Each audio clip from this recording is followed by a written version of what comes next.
बातचीत युद्ध की शांति को लेकर, लेकिन ट्रंप बाबू मुंह खोलते ही बारूद और जहर उगलने लगे। नमस्कार, बहुत स्वागत है आपका। आप देख रहे हैं प्राइम न्यूज का डिजिटल प्लेटफॉर्म। मैं हूं आपके साथ श्रुति अंगद। स्विट्जरलैंड के बर्जिनस्टॉक में अमेरिका और ईरान के बीच जो कुछ हुआ उसने दुनिया की सांसें अटका दी है।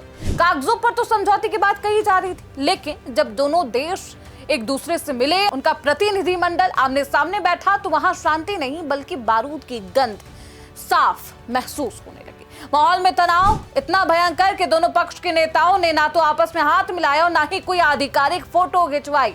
हाथ नहीं मिलाया तो क्या हुआ, आप ये पूछ रहे हैं? भाई, सिर्फ हाथ नहीं बल्कि इनका मन भी नहीं मिल पा रहा। इसके पीछे की कुछ वजह है। सबसे पहले आपको ये बताते हैं कि वहां पर पाकिस्तान भी मौजूद था। कतर जैसे मध्यस्थता कराने वाले दो देश मौजूद थे। करीब 80 से 82 मिनट तक बातें चली। सोचिए, एक लंबी बातचीत के बाद भी क्या हुआ पीस टॉक का। पीस टॉक के बारे में किसी को समझ ही नहीं आ रहा कि आखिरकार ब्रेक कहां लगा और किसने लगा दिया। इस महातनाव की सबसे खतरनाक वजह क्योंकि तनाव क्यों है, उसके पीछे पहली वजह है लेबनान पर इजराइल के लगातार हमले। बैठक के दौरान ईरान ने लेबनान में इजरायली सैन्य एक्शन और हिजबुल्लाह के साथ बढ़ते संघर्ष पर आपत्ति जता दी। ईरान ने सीधा अमेरिका से मांग की कि वह इजराइल के इन हमलों को तुरंत रुकवाए और युद्ध विराम लागू करने के अपने वादे को पूरा करे। लेकिन इसके ठीक उलट इजराइल के प्रधानमंत्री बेंजामिन नेतन्याहू ने साफ कहा कि वे अपनी सुरक्षा से कोई समझौता नहीं करने वाले। अब अपना देखिए, साउथ लेबनान में हिजबुल्लाह पर उनके हमले कभी नहीं रुकेंगे, जारी रहेंगे तब तक जब तक हिजबुल्लाह खत्म ना हो जाए। तनाव की एक और वजह है। दूसरी वजह क्या है? देखिए, स्विट्जरलैंड समेत विदेशी बैंकों में फ्रीज यानी सीज की गई ईरान की अरबों डॉलर की संपत्ति को मुक्त कराना और ईरान के एनर्जी सेक्टर यानी तेल निर्यात पर लगे प्रतिबंधों को हटाना। ईरान अपनी संपत्ति तुरंत वापस चाहता है, लेकिन बात यहीं पर आकर अटक गई है। इस बैठक से ठीक पहले अमेरिकी राष्ट्रपति डोनाल्ड ट्रंप ने अपना वही पुराना गर्म मिजाज और गंदा तेवर दिखा दिया, जिसने इस बातचीत को और भी जटिल बना दिया है। ट्रंप ने सोशल मीडिया पर सरेआम धमकी दे दी, अगर ईरान ने लेबनान में अपने समर्थक संगठन हिजबुल्लाह को नहीं रोका तो अमेरिका ईरान पर पिछले हफ्ते से भी ज्यादा हमले करेगा और खूंखार हमले होंगे।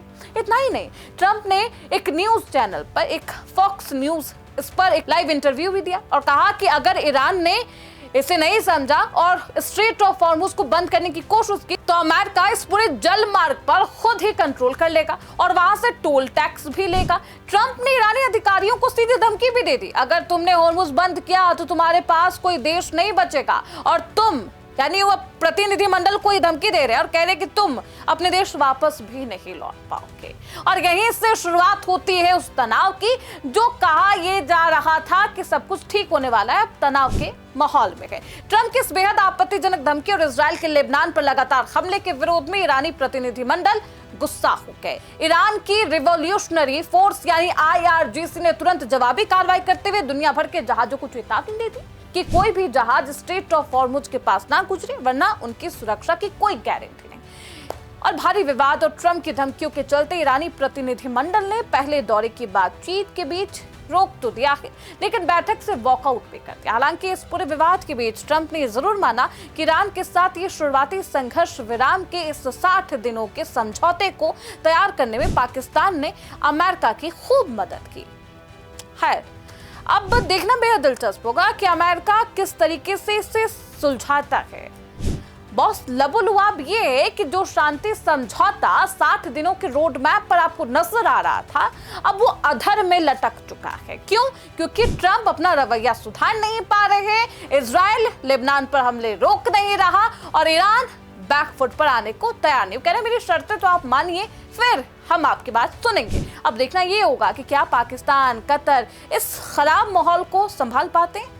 आपको क्या लगता है? आप हमें कमेंट बॉक्स में जरूर बताएं। फिलहाल इसी के साथ इस रिपोर्ट में बस इतना ही। देखते रहिए प्राइम न्यूज का डिजिटल प्लेटफॉर्म।